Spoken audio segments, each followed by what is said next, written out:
Nima muammolar bo'lyapti bunga? Коробка tepyapti. Tortishi slabi. Aha. Skurtgacha o'zgartiryapti. Programmadan kelgan zasmonka agar tozalamagan bo'lsa, obro't o'ynab qoladi. O'shaning uchun zasmonkani ham tozalab bordi. Ko'rganingizdek, mana kirib yotibdi. Kompyuterda uni baland ko'rsatadi. Hozir tozalangandan keyingi holatini ko'rsanglar bo'ladi. Mana oldi, orqa idealniy qilib yechib tozalab berdi. Oborotlari ham o'ynamaydi, tez kelib to'xtatganda tashlab yuborishlari ham bo'lmaydi endi. Hop, hozirgi programmamizda stage 1 92 benzin 95 yuraveradi. Razg'ollarni mo'shni qilib yozib beramiz. Hozir testini ko'rsanglar bo'ladi video davomida.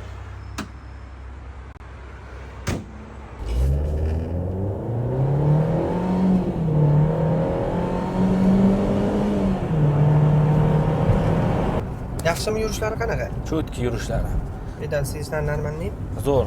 Skursini ham mo'shni joyida almashtiryapti. Yoqqan bo'lsa mashina saqlanib qo'yamiz. Yurishlari ham ancha dadil bo'libdi. Skorostiy fotomidi boshqa payt yurayotganda Urib tashyapti. To'xtayotgan ham dodab deb urib qo'yapti. 100 kilometrdan keyin bundan ham yaxshi bo'ladi. Kimga mana shunaqa xizmatlar kerak bo'lsa, pastga nomer qoldiramiz, telefonga gaplashinglar.